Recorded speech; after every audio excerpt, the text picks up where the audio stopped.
Welcome to the first Speckle interview. I'm sitting here with the guys from Octobase, a very interesting company in the crypto space. Why don't you guys tell us a bit about yourselves, how you met, and how Octobase started? My background is I come from the software development space. I've been involved in quite a few startups, founded ones also, and usually in leading teams to accomplish very technical products, usually involving artificial intelligence, creating some compression algorithms, things like that.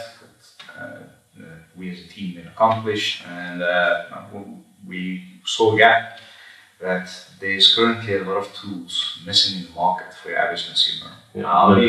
How do you go about bringing cryptocurrencies on a way that people can interact with it and feel safe with it without losing the ethos behind cryptocurrencies? Well, I was in a very similar line of business as Niels here.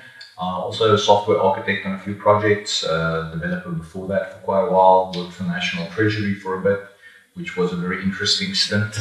Interesting story about Niels here is the first time I met him, well not the first time, the second time I actually met him. I think one of the first conversations we had was he told me, socialism would work if everybody was super rational. And basically my interest in cryptocurrency actually came in about 2000, before cryptocurrency even kicked off. I read a book called Investing in Gold and Silver by a guy called Mike Maloney. And about 2/3 of the book is monetary history, and how money is produced in society, where it came from, how we got to this point, and typically like some of the stuff that goes wrong with that production mechanism. And this was timed nicely with my stint at National Treasury, which had wall-to-wall economists, very nice people, very high integrity, but straightforward. Well, that's not even a joke. I'm actually deadly serious when I say it. I think people have a certain impression about the South African government that it's always been this horrible deep hole of corruption and everything. And at least when I was there, which was a while ago, but they were really like honest, hardworking people. But there's that whole saying of it's very hard for a man to understand something if his livelihood is dependent upon him not understanding it. And that was kind of the case there. And then basically after that, I started getting a real suspicion that government was not only not the answer, but possibly the problem statement. Okay. And effectively, when I saw Bitcoin, the first time I heard about Bitcoin was in 2009, and I sort of dismissed it out of hand because how could it work? Because people would just double spend it. They just send it to all their buddies, they copy it, which obviously just shows the level to which I listened the first time. Now, the second time I was in 2011, and then I actually had a very good framework for how money was supposed to work, and I could actually recognize that just this thing does have a hell of a lot of the qualities of a very good form of money. The fundamentals. Like Cornelia said, we know each other from strangling each other on the mat basically, and in between we managed to have some philosophical and some business discussions. I would say my background is finance and real estate and those sorts of things. I mean, to some degree you couldn't get to more archaic industries or industries that are more resistant to change. And I think that helped propel me into this space. After getting more into in-depth discussions with these two guys, realizing that, okay, there are a few fundamental problems relating to, mostly for me, it was looking at things as an alternative asset, and then going deeper into the monetary implications of it and the creation of money and the way that money is spent. And then I realized, okay, well, there's what it's really doing is getting people back decision-making power. It's really giving people power that was taken away from them by institutions gradually over centuries. And now you can't even imagine living without a bank. Well, we now imagine living without a bank, without lawyers, without arbitrators, without, these institutions are no longer necessary or much less necessary in order to do the things that we need to do day to day. And that led me to Ethereum and led me to realize that this thing is not just a currency. And then we started chatting about how do you protect these currencies, but also all the other utilities that cryptocurrencies and blockchain provide. Okay, so let's dive in a bit to that. So Octobase is the company, obviously, and you mentioned that Octo Vault is your flagship product. Could we dive in a bit to what is Octo Vault? How did you come up with the idea? Was that light bulb moment of, there's something great here that we can do? People are uncomfortable in storing their value. It's a new mechanism that they're completely unfamiliar with of how do you now keep your money, how do you manage yourself. And they ended up giving control to other organizations, so which is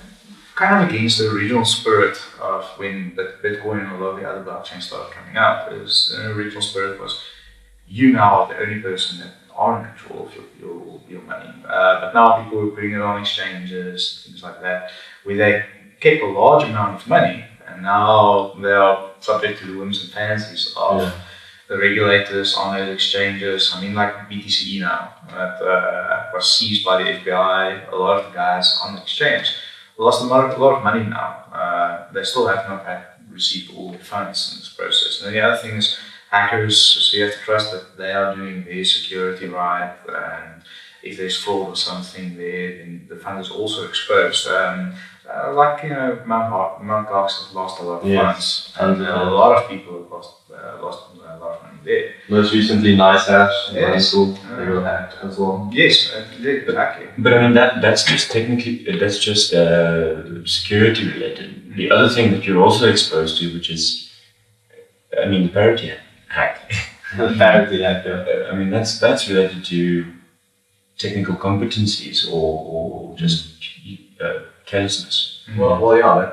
That's also evidence of how nascent the technology is. I mean, literally, that is the company of one of the co-creators of the language Solidity. So, I mean, if at that level guys are struggling to get it right, then it's not necessarily how can I say, an easy space. It's a little bit like sprinting through a minefield. Which you may survive. Yeah, but the chances are it might not be due to competence. So just in terms of like the whims and fancies of regulators, on two of the other acts that happened as well, basically, just on the BTCE thing, just to point out how much we really need decentralized infrastructure, is that, I mean, BTCE, to my knowledge, I believe it was Russian. He was arrested by the FBI, which is an American agency, when he was on Greek soil. So I don't know what in the heck the word sovereignty really means, in terms of the nation state, because effectively, it does seem to me that the US really does view the world as its jurisdiction. 100% at this point in time. And other weird things as well, like for instance, Bitfinex, to my knowledge, and speaking under correction here, but there was quite a bit of discussion at one point when the big Bitfinex hack happened, was that Bitfinex actually were following instructions from regulators as to how to secure their private keys. But these were obviously, like for the rest of the community, these were obviously lackluster measures, but they were doing it to the letter of the law, in massive brackets, so to speak. And effectively, if they actually just, their own due diligence actually followed the incentives and the disincentives, they probably would have, had a much better solution in place for the security of that stuff. So the more decentralized stuff we can build, and I think Octo Vault keys into that nicely, because Octo Vault's, I'd say, primary value offering is the capacity to have a bank with no actual bank. So one of the problems currently with why the people are still using these centralized outsourced authority is that it offers you convenience. Like a bank account is offering, what Speckles started alluding to, is a bank gives you the option of, if you have a password forgotten, then you can recover your credentials. So your funds aren't lost because you can't remember a phrase. It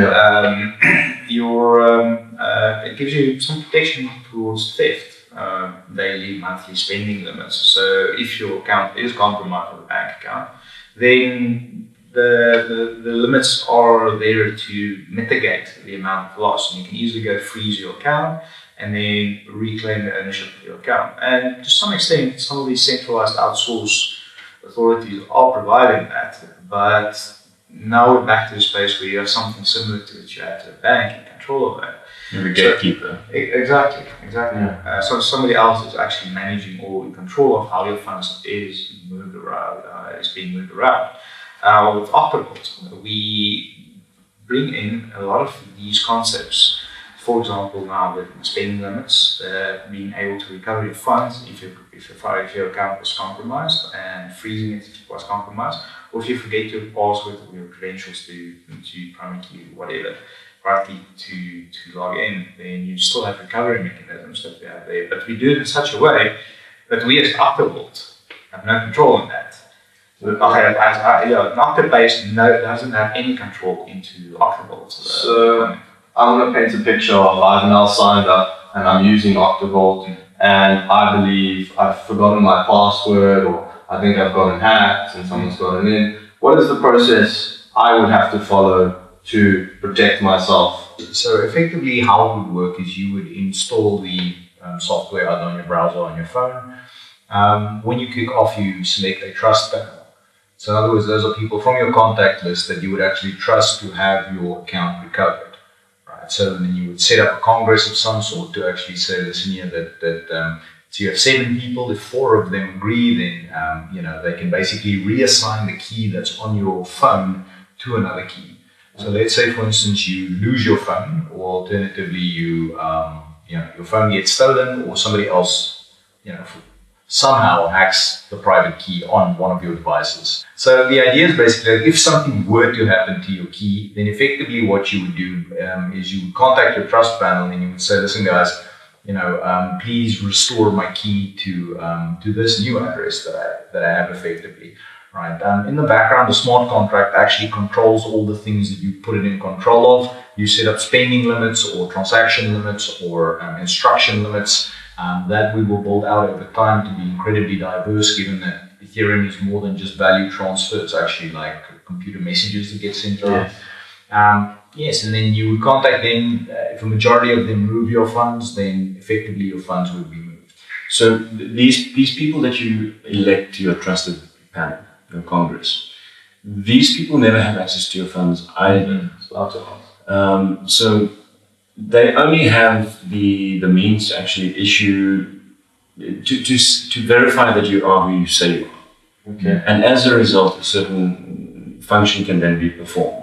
But the other unique, I wouldn't say unique, there are ways of doing this, but another important component of it is I can actually put that trust in my own hands, similar to a multi-signature wallet.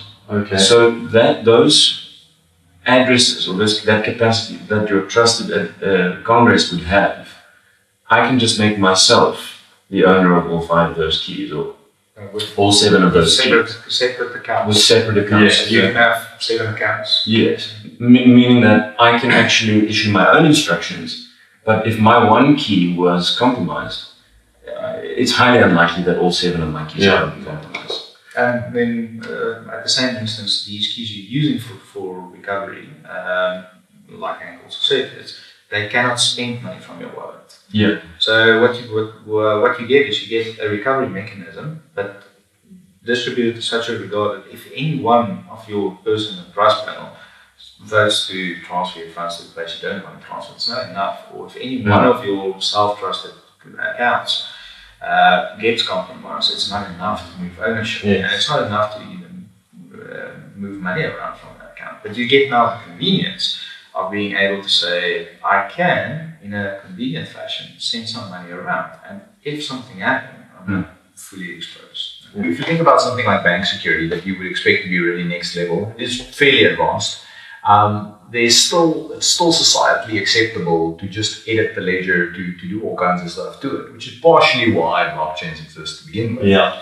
And one of the things there is that since the blockchain is immutable, and since once you have the funds, whoever has the keys, it's basically their money. That's how the blockchain views the world. One of the things that we want to introduce with time later on as well is the capacity to actually hide behind some of the more advanced smart contract concepts like zero knowledge proofs, actually how much money there is. So even if Hank held several hundred million in crypto, neither his brother, his lawyer, nor his father actually knows how much he's holding behind those keys. Now that obviously is a little bit of a more advanced technical challenge for later down the road, but that is eventually where we want to get to and where we think the space is going to go anyway. So you say that traditional systems are convenient, and you're right, everyone knows how to use a bank account, everyone knows how to use online banking. How have you made your wallet convenient? Crypto is very intimidating for newcomers. People like us who are in the space, we don't mind dealing with keys, we don't mind key management, we've become accustomed to it. But let's say that my grandma wanted to do this. How do you cater for people who are inexperienced but want to get into the world? What we're doing is we're bringing better security for the guys that's currently also new to the space. So currently, if you want to have very good security, you actually have to go and generate a cold wallet. And this is an extremely technical process. So now you need to get a device that wasn't connected to the internet ever, and you need to generate accounts there. Every time you execute a transaction, you now need to again generate the transaction completely offline. Just take the transaction, submit just the transaction online again. That is a technically extremely difficult process to do. So what Octo Vault does is it gets you to have security in place still, that without having to go through the extreme technicalities about it. So you can, as a user, just either through a website or through an app on your phone, just be able to set up your accounts, but still remain with full ownership about it. Because there is some convenience at the moment for trusted outsourced storage of your own private key account, but that convenience is not under your control. So we want to bring that kind of convenience to the average Joe on the street, being able to use that, and a lot of other features also, like being able to disperse your funds if there's a long amount of inactivity, which can be used to actually set up wills and testaments and that kind of things. So if you do have a long time of inactivity, be it that you either lost your key, you couldn't recover it, or you were in injury, unable to recover it, or unfortunately event of death, your funds can be distributed to the people you decided it should be distributed out, not to where lawyers think it should have gone, but you can set up instructions directly into your vault. And all of these things that's now easier to do than usually have to go and write up a testament, or you have to have a disconnected device to be fully cold storage. Bringing a lot of that kind of security mechanisms just in a usable format where the user can easily understand, see, this is the options that I have, easily select the options, go with that. So the majority of people at the moment have a certain comfort level with like the app walkthrough process. So in other words, you'll see if you open up Facebook, very few people have actually recently installed Facebook. That's how like prevalent it's become. But if you like were to create a new profile on Facebook, it would perpetually prompt you to actually like improve your security, to fill out your profile, to do those kinds of things. So it's a very sort of a guided type of situation. I think our model is simple enough for us to have like 1 or 2 steps and actually have the guide a very, very high level of security, and at the same time to actually make it incredibly easy. Ironically enough, if you speak about like your grandmother, I don't know how old your grandmother is, but older people actually used to carrying around bank books. So they might actually be more comfortable with cold storage than you suspect otherwise. But I think for the majority of like phone users, the people who've become used to that specific paradigm, I think for them it'll be a very familiar experience. They'll install it. It'll constantly prompt them to basically go from like no security to, okay, cool, you've got 3 people on your trust panel, to, okay, cool, you now have some liveness trackers in place, that kind of thing. I want to move on to your site. There's something that I saw there for the audience. There's a time that's slowly ticking down on your site. Do you mind explaining for the audience what that clock is ticking down to and what's going to happen when it strikes 0? So we are making some of our equity available for people to buy in. Now this is an angel investment opportunity. So we're going to open up people for offers to say, for a certain amount of shares, I'm offering this. And we're going to go through a process of potentially getting a few people on board through this offering that we're getting, and then you can be part of our company, not just for one product, but actually a proper actual equity holder in Octobase itself. You say you're selling equity. Is there a token involved? What does the equity entail? Can you please elaborate on what people get if they're involved? Well, so there is a token involved, but that token represents actual equity. So I would not say that we're an ICO, because basically the stark difference is that, again, we're giving you real equity in the company, as you would get in a private or public company. And this equity then has certain benefits attached to it that are very closely linked. So our incentives are very closely linked with our other shareholders, in the sense that these shares would entitle you to vote on important company decisions. They would entitle you to dividends, and really just on a personal level help us develop the vision of the company. I think the other thing is, as well, is I don't think we're spreading the net like for the entirety of society. Yes, absolutely. Okay. So I think obviously there's a lot of legal constraints as to who you can get on board for investors, so that filters out a bunch of guys. And for us, obviously we want people that we can work with. We want people who are, who are either going to actively or passively hopefully contribute something to the space. So you're going to sign up with our platform, and you're going to go through some kind of KYC requirements that you have there. And then on the chain, on the Ethereum chain, you in a contract, you would submit your offer. So, say you want to purchase X amount of equity, and this is the price you're willing to pay for the equity.